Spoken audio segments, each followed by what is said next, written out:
When it comes to what you want to do, you must think clearly, it's very important.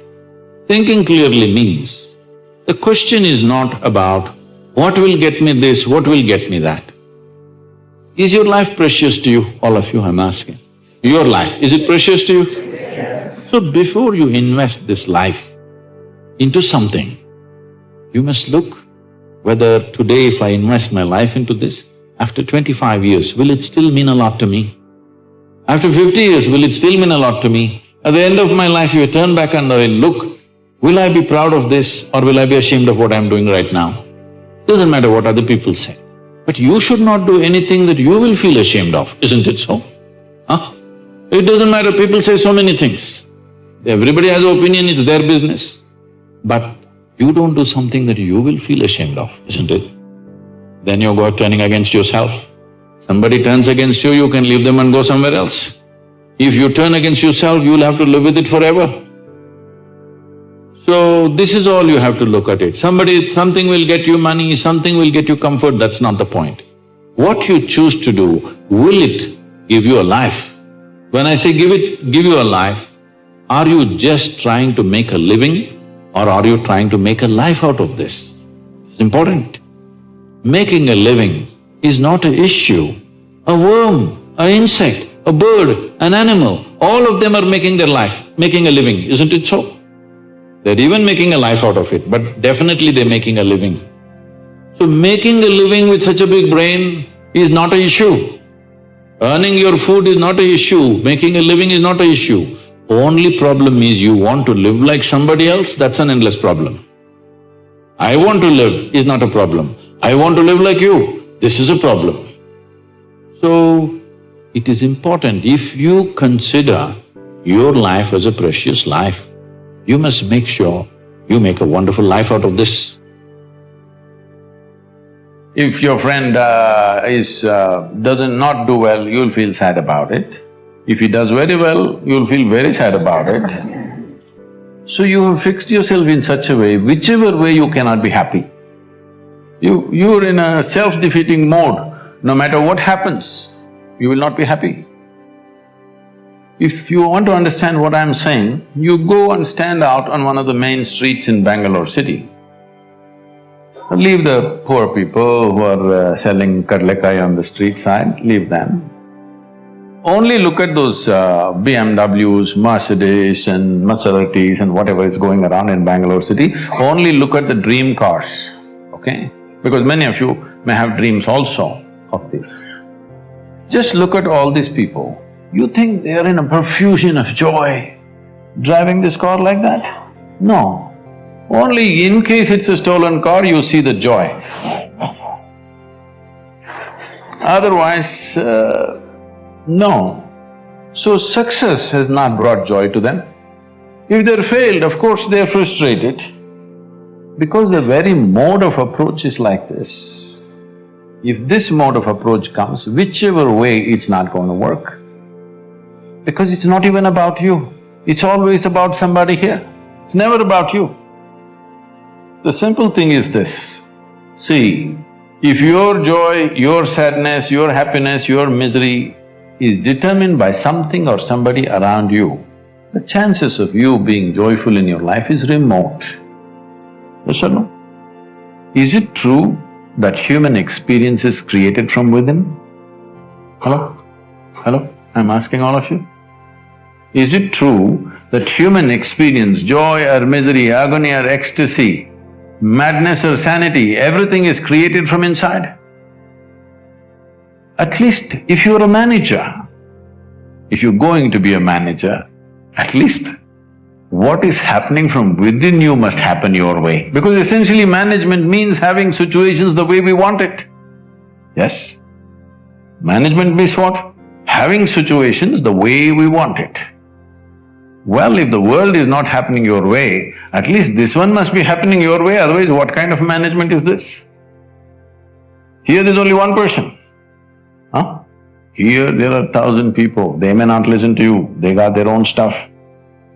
But here there's only one person, at least here what you want must happen, isn't it? If what you want happened, would you keep yourself blissed out or miserable? What's your choice? You must choose, I'm going to bless you now. Huh? Blessed out, of course. So if such a thing is not happening, then all these problems come. If things work, it is a problem. If they don't work, it's a problem. If you get a seat in this institution, it's a problem.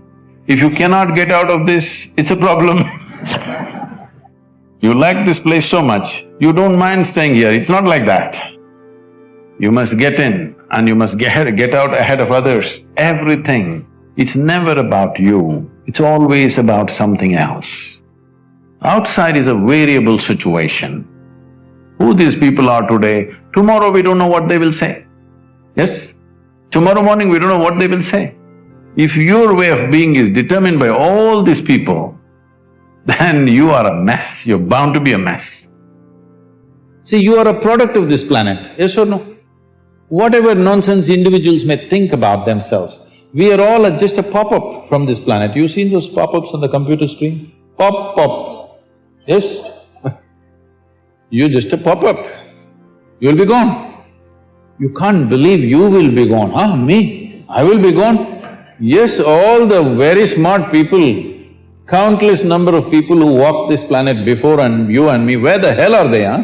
Not a sign. All became topsoil, isn't it so? Weren't they pop-ups? Aren't you a pop-up? Poop, poop.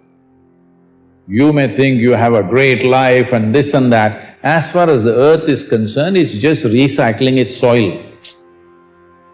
Yes, throws you up and draws you back, throws you up and draws you back. So, in this little pop-up, the important thing and the most important thing is, you create sensitivity within you, such sensitivity that every dimension of life comes into your experience. Before you fall dead, is it not important? You experience this life in this fullest possible scale, yes or no? Experience means people think, we must party every day. No, same damn thing how many times you will do. There is much more for the human life to explore. You must become sensitive. When I say sensitive, because the word sensitive is used in the wrong way, in the sense, when people say, oh, she's very sensitive, we are supposed to understand, she will get hurt for just about anything. Yes? No, being sensitive to life and being ego-sensitive are two different things. Being sensitive to life means if you walk into this hall, you experience everything that's here, you don't miss a thing. If you walk outside, you don't miss a thing. Every dimension of life should come into your experience. You talked one time, I thought this was so interesting, about how every time you get a belief, it's like a conclusion, and every conclusion is a death unto itself, and it's like shutting a door on something. Yes, otherwise, see, you just see, you look at your own picture when you're 5 years of age, it's like this. Slowly it's becoming like this. What is it? You're dying in installments. The more conclusions you make, the less alive you become. This is all that's happened to people. They call this knowledge. This is not knowledge. This is just conclusions that you're drawing about everything. See, with all this scientific exploration, the fact is that even today, we do not know one single atom in its entirety. We know how to use them. We know how to use everything on this planet, but we don't know a damn thing about anything. Over 90% or 99% of an atom is empty. We don't know what that emptiness contains. Over 99% of the cosmos is empty. We don't know what that is. So, this is like I give you a 1,000,000-piece jigsaw. But you found, in your hands, you have only 3 of them. With these 3, you make a picture and you're euphoric that you made a picture. Well, I'm sorry, there are 1,000,000 pieces to this. Has anybody gathered all the pieces? No. Then don't make a picture.